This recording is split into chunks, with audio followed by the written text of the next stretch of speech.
function with HAARP, and this has been disclosed a long time ago, that HAARP, which travels with electromagnetic pulsations through the atmosphere, can act more effectively when it has metallic surfaces. In other words, it makes it more conductive, that the air becomes conductive like a circuit. And again, if your target happens to be the population... When you say conductive, are you talking about, let's say, if there's an electrical storm? No, they send out pulses. Oh. So the more conductive the subject is by either inhaling or consuming or whatever, we're doing both, with aluminum oxide especially, or any metallic substance.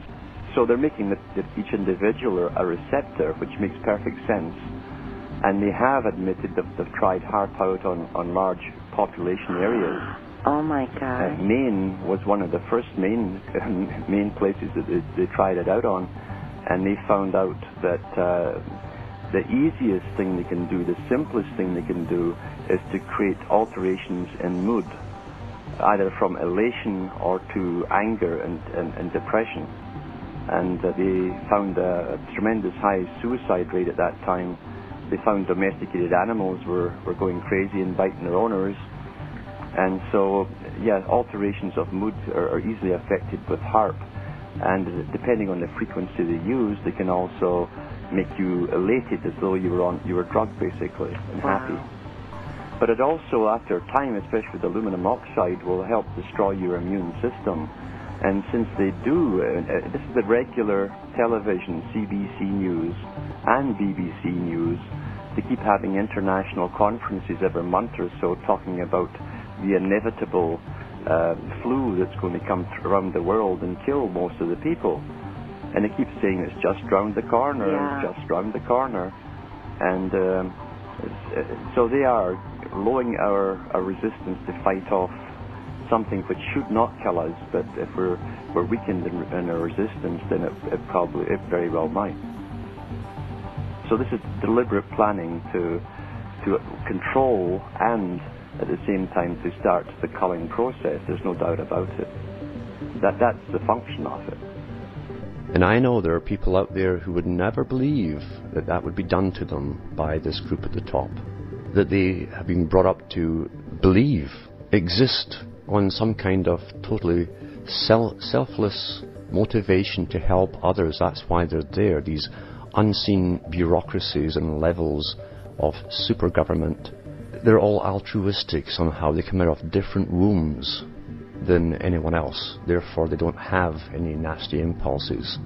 They're just there because they're servants of some kind. You don't elect any of them. They're just some kind of special servant that maybe God elects, I don't know. And they'd never believe that this could be done to them. That's their conditioning. Complete conditioning. Because to break through into the realization that nothing is as it seems, it would probably take a nervous breakdown for most of them to come through that. Some people are born with the ability to see through, but most of the people who get hypnotized every night by television will never come to that conclusion. You can't live in both worlds and retain your clarity or your sanity. Television is the biggest tool they've ever given the public, apart from inoculations, which certainly do attack the brain. We see that with all of the problems with autism and the subdivisions thereof. We see it in today's people who have short-term memory. They have low concentration. We're definitely far, far weaker physically than people of even a couple of generations ago. We're being re-engineered, which is another reason they went for the food and kept it secret from the public while they tested it on the public by agreements with governments, such as Canada, who admitted, they made secret agreements with the big ones like Monsanto. Secret agreements with your food, the most basic thing you can have. You are what you eat, so they say.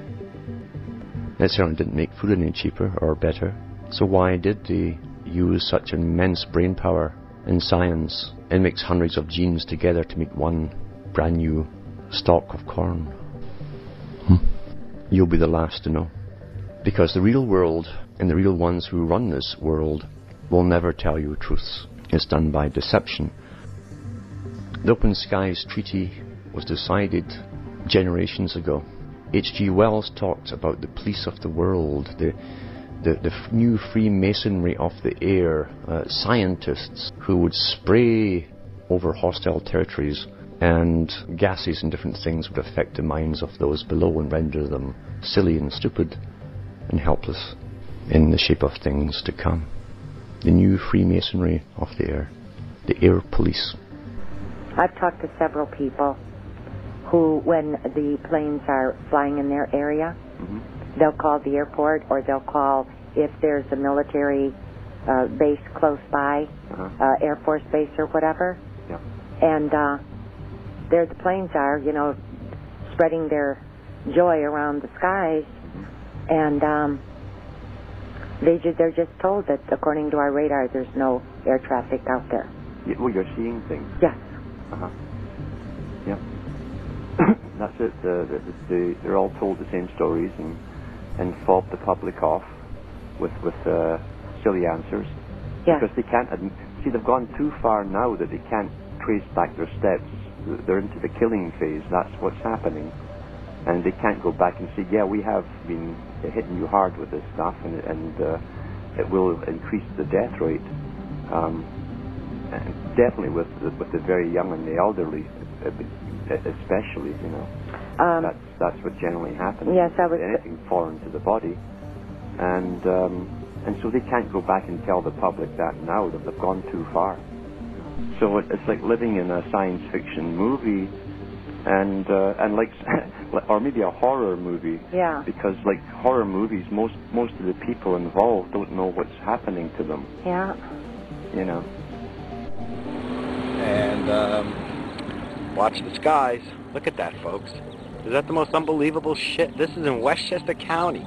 It's like 12:45.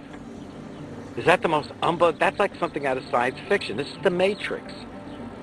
This is dastardly. There's no reason for this. Even if there were normal contrails, why are they all taking off at the same time from the same place in that kind of a configuration? Why are they doing that? What is the purpose? Look at this, folks. Look at this. Oh my God. How can you deny that this is some sort of military operation happening right in front of our very eyes? Oh my God. This is pretty bad.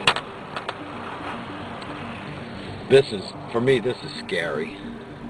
The average person doesn't know. These people driving by, they don't know what they're watching. They don't even know that it's happening. But when you know it's happening, it's the scariest shit.